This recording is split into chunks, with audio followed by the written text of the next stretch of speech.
నమస్కారం city news కి స్వాగతం. ముందుగా ముఖ్యాంశాలు.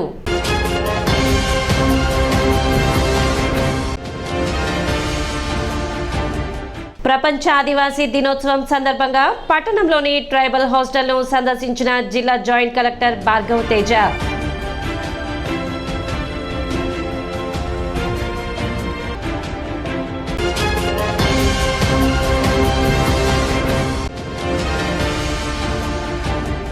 సీజనల్ వ్యాధుల పట్ల ప్రజలు అప్రమత్తంగా ఉండాలి.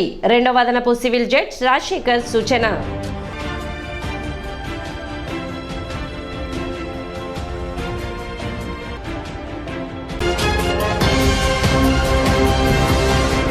ప్రపంచ ఆదివాసీ దినోత్సవం సందర్భంగా జిల్లా జాయింట్ కలెక్టర్ భార్గవ్ తేజ పట్టణ చంద్రబాబు నాయుడు కాలనీలోని ట్రైబల్ హాస్టల్ ను పరిశీలించారు. ఈ సందర్భంగా ఆయన విద్యార్థులతో ముచ్చటించారు. ఏమైనా సమస్యలు ఉన్నాయని విద్యార్థుల్లో అడిగి తెలుసుకున్నారు. యూనిఫామ్స్, టెక్స్ట్ బుక్స్, ఇతర వస్తువులు సమయానికి అందుతున్నాయా లేదా అని విచారించారు. ప్రిన్సిపల్, నాన్ టీచింగ్ సిబ్బందితో మాట్లాడగా పలు విషయాలను ఆయన దృష్టికి తీసుకువచ్చారు.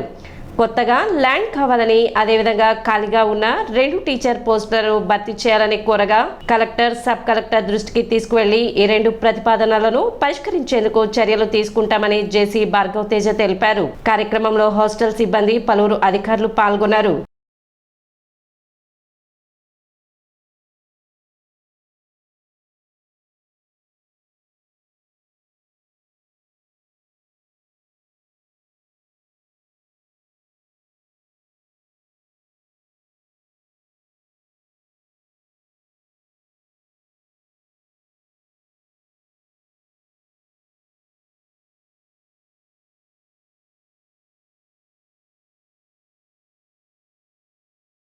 ఆదివాసీ దినోత్సవం సందర్భంగా ఇక్కడ ట్రైబల్ వెల్ఫేర్ గర్ల్స్ స్కూల్ తెనాలిలో ఇక్కడ రావడం జరిగింది.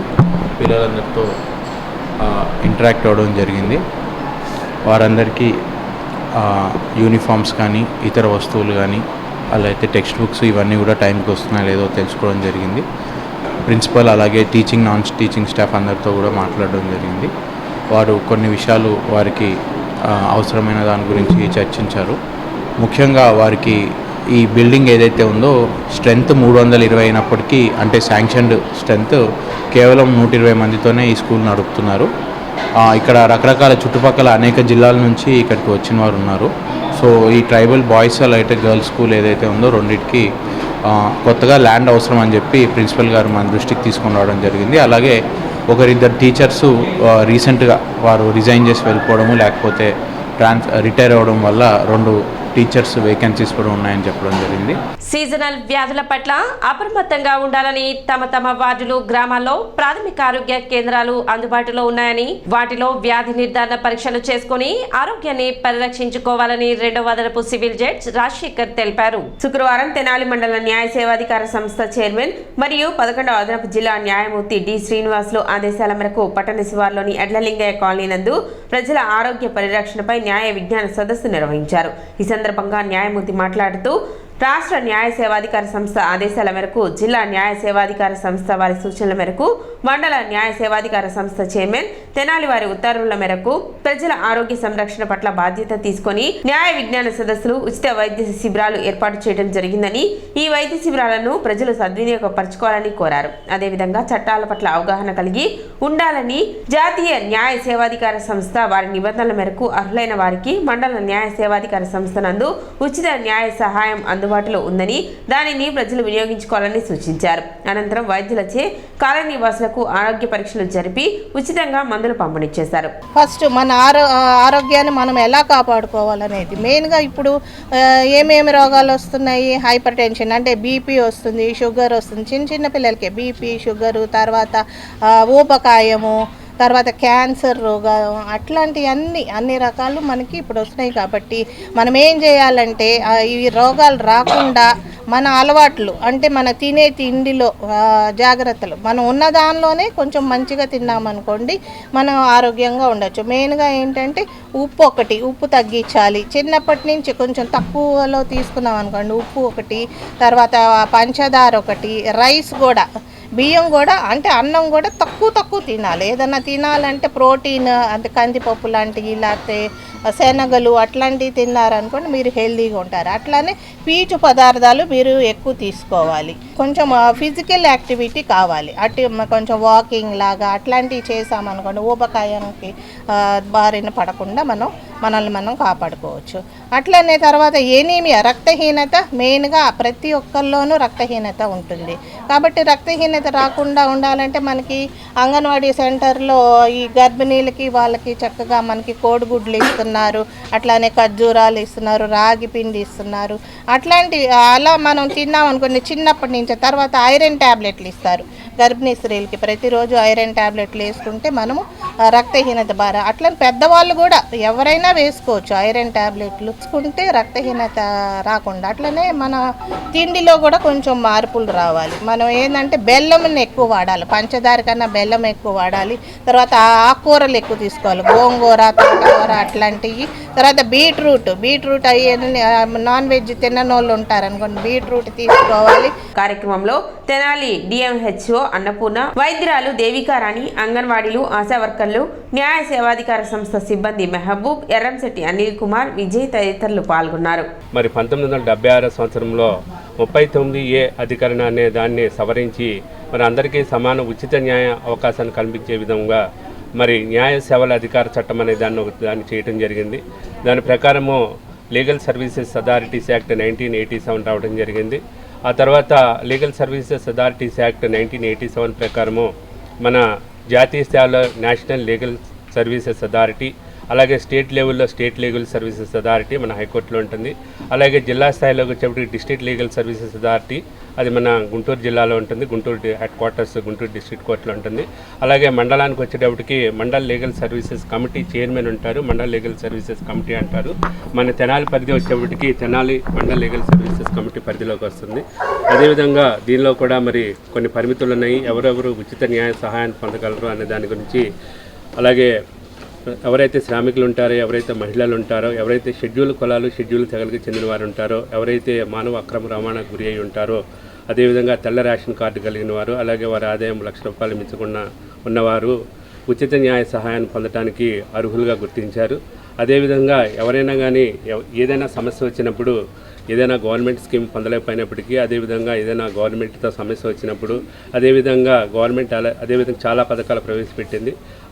ఆ పథకాల బెనిఫిషియరీస్ ఎవరైతే ఉన్నారో వారు వాళ్ళ పథకాలు పొందలేనప్పుడు, వాళ్ళు నిజంగా అర్హులై ఉండి కూడా పొందలేనప్పుడు మరి legal services mandal legal services కమిటీకి అప్రోచ్ అయ్యి మీరు యొక్క ఏదైతే పరిహారం మీరు కోరదలుచుకున్నారో దానికి సంబంధించిన ఫామ్స్ దానికి ఎంక్లోజ్ చేసి ఇస్తే కనుక మీకు ఇమీడియట్గా మీకు న్యాయ సహాయం చేయడం జరుగుతుంది.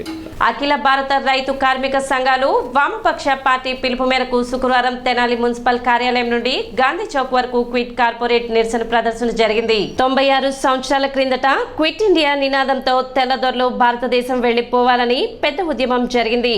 ఆ ఉద్యమం తర్వాత ఈ రోజు చూస్తే తెల్లదొరలు పోయి నల్లదొరల పరిపాలన వచ్చిందని, మోడీ ప్రభుత్వం మొత్తం వ్యవసాయ రంగాన్ని, అన్ని రంగాలను కూడా కార్పొరేట్లకు అనేక రకాల రాయితీలకు కాపాడుతున్న పరిస్థితి ఉందని, ప్రజల మీద రైతాంగం మీద విపరీతమైన పన్నుల భారం, సబ్సిడీలు కోత వలన వ్యవసాయ రంగం కుదేలవుతుందని ఆంధ్రప్రదేశ్ రైతు సంఘం జిల్లా ఉపాధ్యక్షులు స్వామిరెడ్డి పేర్కొన్నారు. సిపిఎం తెనాలి కార్యదర్శి బాబు ప్రసాద్ మాట్లాడుతూ ఈ రోజు వేల కోట్ల రూపాయలు కార్పొరేట్లు, బ్యాంకులకు ఎగ్గొట్టిన వారిని కఠినంగా శిక్షించాలని, రైతుల ఆత్మహత్యలను నివారించాలని, రైతు పండించిన పంటకు గిట్టుబాటు ధర కల్పించాలని, కేంద్ర ప్రభుత్వం అనుసరిస్తున్న కార్మిక చట్టాలను వ్యతిరేకించాలని పిలుపునివ్వడం జరిగింది. ఈ దేశంలోని కార్పొరేట్ల గతంలో ఉండేటువంటి పన్నుల్ని 30% 20% తగ్గించడం జరిగింది. దానివల్ల సంవత్సరానికి 1,45,000 కోట్ల రూపాయలు రాష్ట్రానికి వచ్చేటువంటి ఆదాయం ఏదైతే ఉందో అది గండిపడింది. మన భారత రాజ్యాంగంలో సమస్త ఆదాయం అనేటువంటిది పేరుపడకూడదు. అట్లాగే పెద్ద పెద్ద సంస్థలు ఏవైతే ఉన్నాయో, వనరులు ఏవైతే ఉన్నాయో ఒకరి చేతిలోనే కేంద్రీకరించబడకూడదు. ఆ వనరులు ఆదాయం అనేటువంటిది ప్రజల అభివృద్ధికి దోహదపడాలని చెప్పేసి రాజ్యాంగంలో రాసుకున్న దానికి భిన్నంగా ఇవాళ మోడీ గారు గౌతమ్ అదానీ అనేటువంటి ఆయనకి 9 నౌకాశ్రయాలను ఇవ్వడం జరిగింది. అట్లా విమానాశ్రయాన్ని ఆయనకి అప్పచెప్పడం జరిగింది. బొగ్గు గనుల్ని ఆయనకి అప్పడం జరిగింది. ఇది కాక మానిటైజేషన్ ఆఫ్ పైప్ లైన్ అనేటువంటి పేరుతోటి దేశంలోని వేల కిలోమీటర్ల జాతీయ రహదారులను కూడా ప్రైవేటు సంస్థలకి అప్పచెప్పడానికి ప్రయత్నాలు చేస్తున్నారు. అట్లాగే పవర్ ట్రాన్స్మిషన్, పవర్ డిస్ట్రిబ్యూషన్ కూడా ప్రైవేట్ రంగానికి ఇవ్వడానికి ప్రయత్నాలు చేస్తున్నారు. అట్లాగే గ్యాసు, డీజిల్ ఏవైతే ఉన్నాయో వాటిని కూడా ప్రైవేట్ రంగానికి లీజుకి ఇవ్వడానికి ప్రయత్నం చేస్తున్నారు. మొత్తం ఈ దేశంలో కార్పొరేట్ల సంపదను పెంచడానికి పరిపాలన దొరుకుతాను తప్పనిచ్చి ఈ దేశానికి తిండి పెట్టేటువంటి రైతులకు అవసరమైనటువంటి రుణాలు ఇవ్వటం కానీ, రైతులు తాము చేసినటువంటి రుణాలని తీర్చలేక ఆత్మహత్యలు చేసుకుంటా ఉంటే ఆ రుణాలను రద్దు చేసేటువంటి కార్యక్రమాలు కానీ ఇవి చేయకపోగా ఈజ్ ఆఫ్ డూయింగ్ బిజినెస్ అనేటువంటి పేరుతోటి గతంలో ఉండేటువంటి కార్మిక చట్టాలన్నింటినీ కూడా రద్దు చేయడం జరిగింది. కార్మికుల హక్కులన్నింటినీ కూడా కాలరాయడం జరిగింది. ఈ విధానాలకు వ్యతిరేకంగా దేశవ్యాప్తంగా ఏఐకేఎస్, ఆల్ ఇండియా కిసాన్ సభ, సిఐటియు, రైతు కార్మిక సంఘాల ఆధ్వర్యంలో ఈ నిరసన కార్యక్రమాన్ని చేపట్టడం అనేటువంటిది జరిగింది. కార్యక్రమంలో సిఐటియు కార్యదర్శి మంగళగిరి వెంకటేశ్వర్లు, సాంబశివరావు, మాగంటి యలమందయ్య తదితరులు పాల్గొన్నారు. కేంద్రంలో ఉన్న మోడీ ప్రభుత్వం గత 10 సంవత్సరాల్లో కార్పొరేట్ అనుకూల, కార్మిక, రైతు వ్యతిరేక విధానాల్ని, చట్టాలని అమలు చేసి మొత్తం వీటిని నిర్వీర్యం చేసేందుకు ప్రయత్నం చేస్తున్నాడు. ఈరోజు కానీ నేషనల్ క్రైమ్ బ్యూరో చూసుకున్నట్టయితే ప్రతిరోజు 3 రైతులు ఆత్మహత్యలు చేసుకుంటున్నారంటే ఇది మోడీ గారు అనుసరిస్తున్న ఆర్థిక విధానాల ఫలితమే. మేము డాక్టర్ స్వామినాథన్ కమిషన్ సిఫార్సులను అమలు చేస్తామని ఊరువాడ ప్రచారం చేసిన మోడీ గారు ఇవాళ రైతులకి గిట్టుబాటు ధరలు కాదు కదా, కనీస మద్దతు ధరలని అమలు చేయటంలో విఫలమయ్యారు.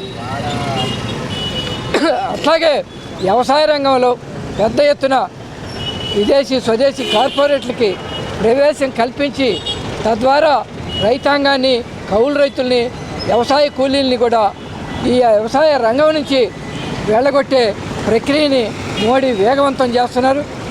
170 మంది పైగా ఇవాళ వ్యవసాయ రంగం మీద ఆధారపడి జీవిస్తున్నారు. కరోనాలో కూడా రైతాంగం పంటలు పండించి ఈ జనాన్ని బ్రతికించారు.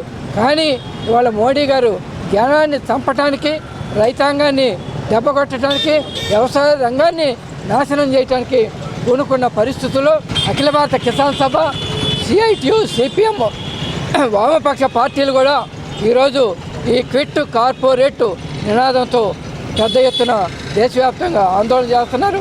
మారిస్పేటలో వేంచేసి ఉన్న శ్రీ బాలత్రిపుర సుందరి సమేత శ్రీ చంద్రమౌళేశ్వర స్వామి దేవస్థానం నందు విశేష కుంకుమార్చన కార్యక్రమం వైభవంగా నిర్వహించారు. శ్రావణ మాసం సందర్భంగా ఈ నెల 5వ తేదీ నుండి 9వ తేదీ వరకు వైభవంగా కార్యక్రమాన్ని నిర్వహించారు. శ్రావణ శుక్రవారాన్ని పురస్కరించుకొని అమ్మవారిని శ్రీ ధాన్యలక్ష్మి అలంకారంతో అలంకరించి భక్తులకు దర్శనం కల్పించారు. భక్తులు విశేష సంఖ్యలో పాల్గొని అమ్మవారిని దర్శించుకున్నారు. ఆలయ కమిటీ అధ్యక్ష కార్యదర్శి గ్రంథి సేతు మాధవరావు, వరద వెంకట శేషగిరిరావు పూజా కార్యక్రమాలు పర్యవేక్షించారు.